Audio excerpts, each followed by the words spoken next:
I could see how that could relax you and make things better. But you did that already. So by prolonging this, by doing it more, what do you expect to accomplish? Wow! Yeah, I mean, she didn't let me get away with nothing. She made me answer to my actions. After a while, it became a habit. So, but still, it was she would watch over me and see when I'm acting out of character. And she doesn't allow it to prolong. She allows me to have my little spells, and then as long as they're controllable, and let me get over it and get back to reality. Real reality, not my reality. And so what I'm saying, yes, there's places you can go for help, but it all boils down to you taking personal responsibility over you. And when it's your loved one, for me, bitching does not motivate me. You don't bitch at me and get things done. You reason with me. And when you reason with me, it makes me think. And as long as I understand what's going on, I will do whatever I have to do. That's why when they come up with seatbelt laws and you know, there's so many laws and regulations that don't make sense, it makes me stubborn. I don't recognize your authority over me when you come up with stupid crap. I recognize my wife's authority over me as long as she made sense. And most of the time, she was questioning my sense. So she questioned my sense at the right time. Okay, now, it's what we have talked about up to now was mainly combat type depression and trying to fit back in again. Now, there's more to it than that. Now, I'm older now. I'm 66. I've lost my wife more than 3 years ago. The loneliness is really, really bad. Even my dog Xena, she's retired. She can't do all the stuff that I've been doing anymore. So she's retired. She's up in Oklahoma. So I don't have a dog to focus my love and attention on. My children are married. They have their own lives. They have their own culture. They got their ways of doing things. So I do have some family members, cousins and stuff that I could be really close to. The problem is, even though I still live my life as if this is my last day, the reality is I didn't realize I was going to live this long. So it wouldn't surprise me if I lived another 30 or 40 years. It would not surprise me at all. I'm not betting on it. But anyway, I want another woman to share my life with. So then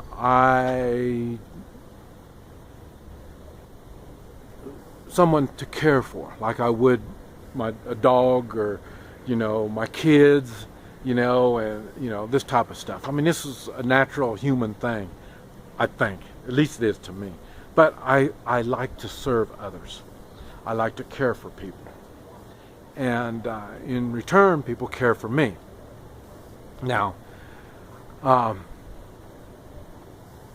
I've noticed, and I've even had some friends die.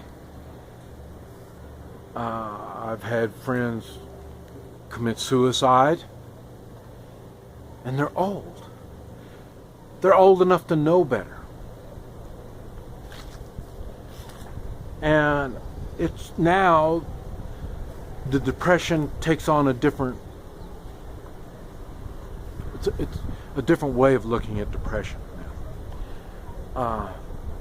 Most people at my age have done a lot of stuff already. Now they're just getting old and they're waiting to die. Most aren't like me. I still got lots of stuff to do.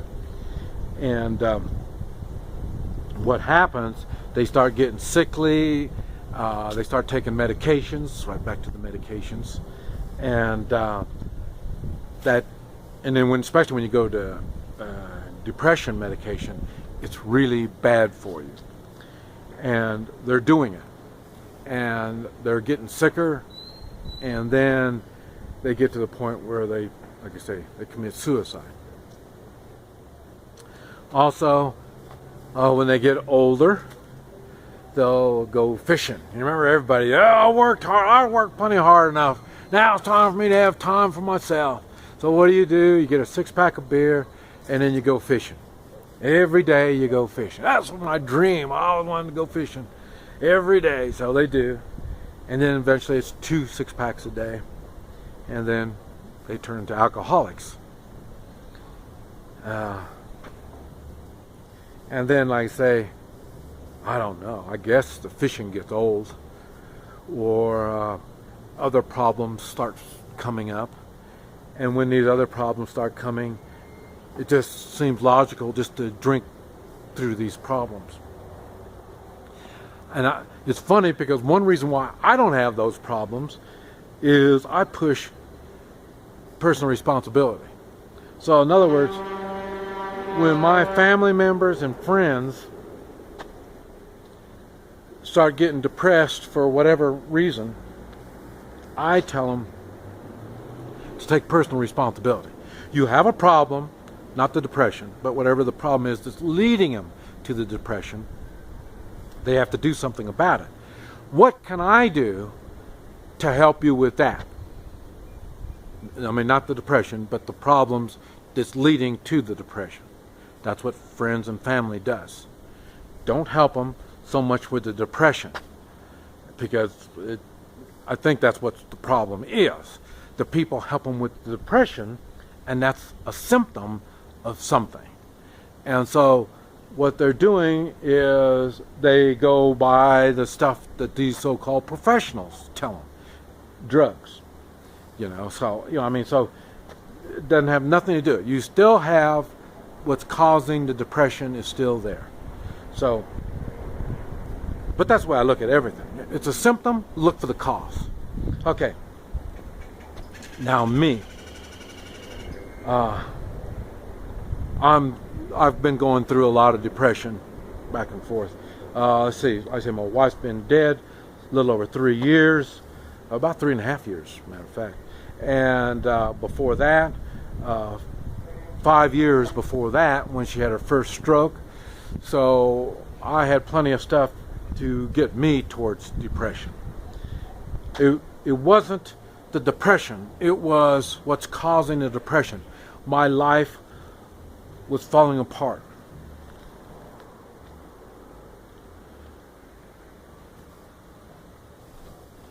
My wife's bad habits and ill health was catching up with her.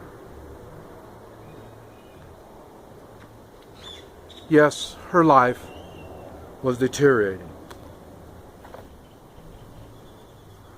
But we had a bond. My life was too. That's what was causing the depression at that time.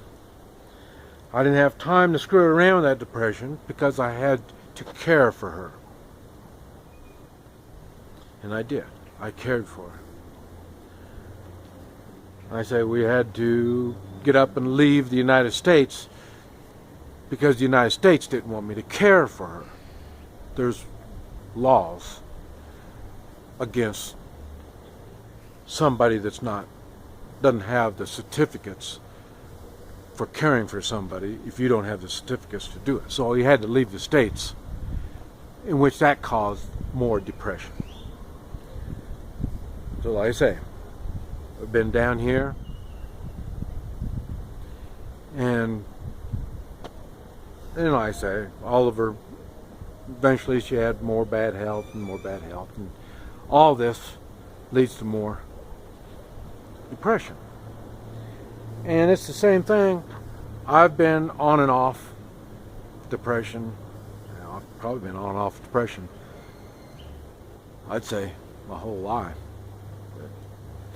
I don't know. I'm not the professional. But anyway, it doesn't make any difference. It, to me, is part of life. It's one of these things I have to deal with. Like a cold. I have to deal with a cold. When my back hurts. These are things I have to deal with. How do I deal with them? That's it. That's what I'm sharing with you. It's funny because the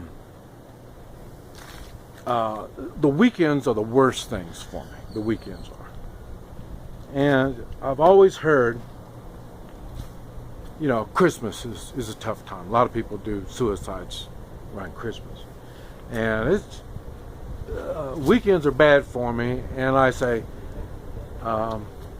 we're getting close to the holidays now, so it's going to be getting hard on me again. So now I try to just to get the female attention.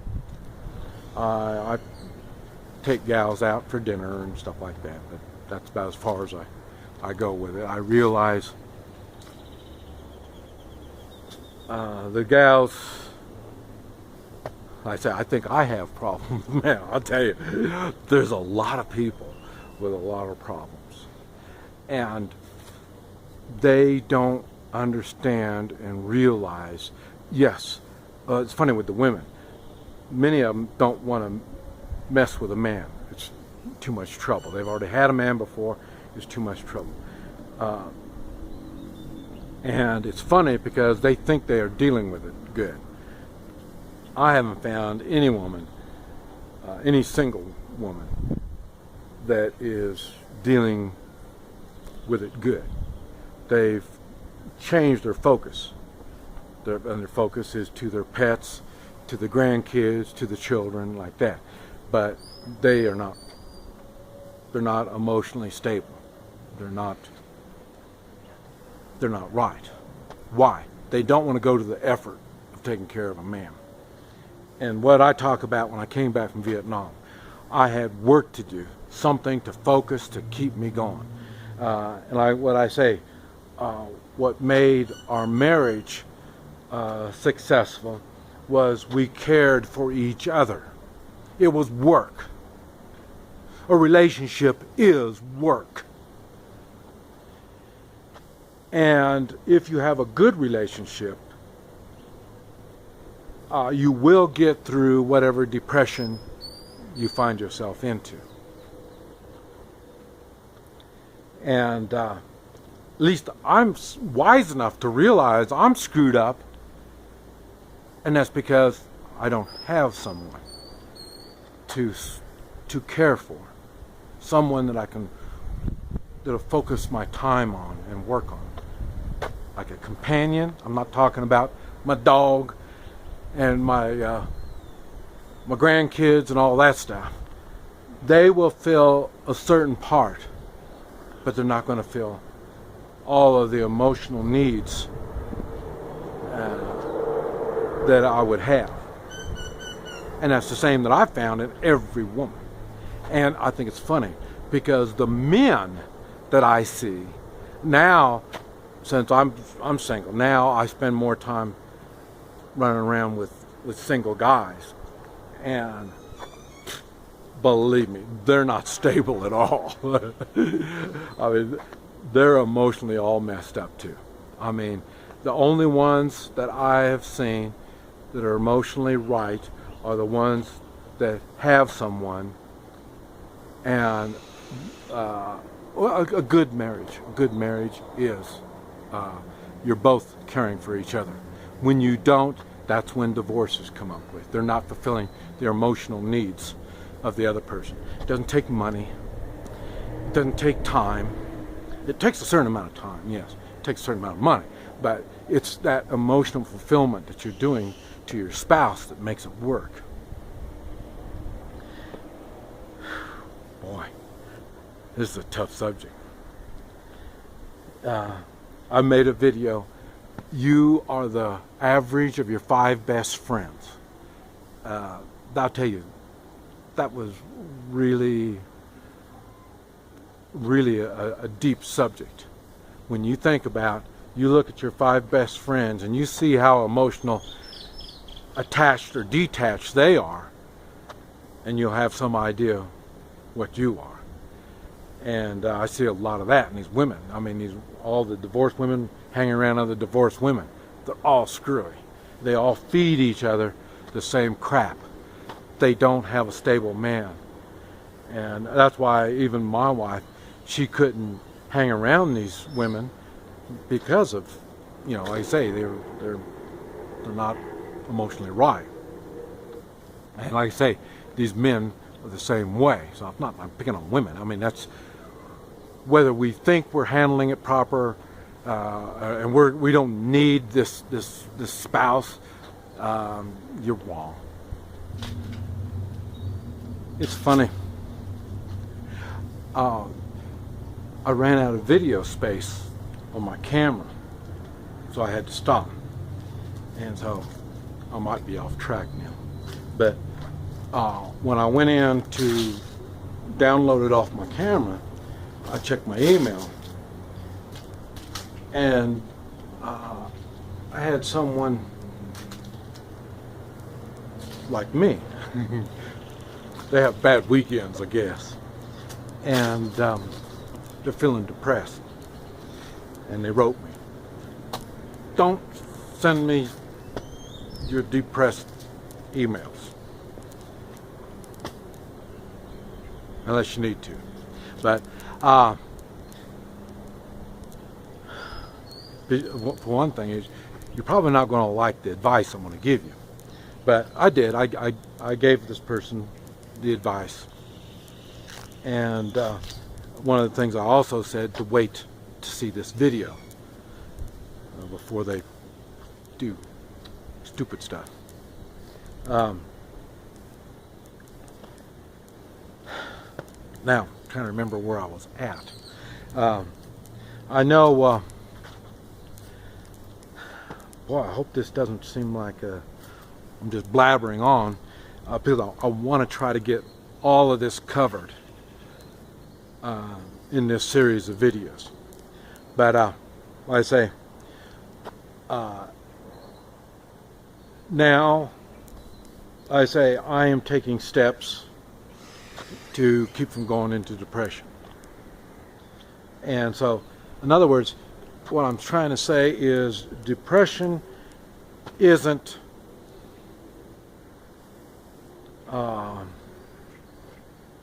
an individual thing, like only you have it.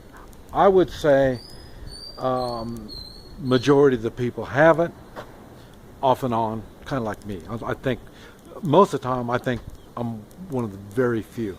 This particular thing, I think I'm probably like everybody else.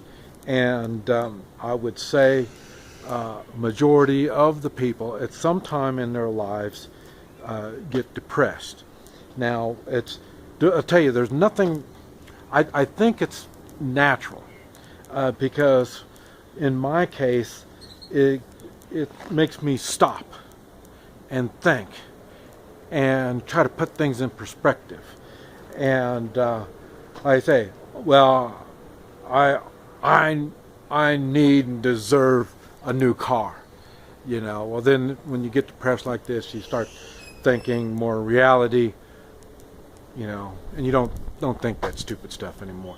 That stuff takes the back seat to the true important things in your life. So I think there is a place for depression. I think there is. Now, after saying that, it's not good for a long period of time. Now, the reason why I'm saying that is I've noticed anything that happens for a long period of time turns negative.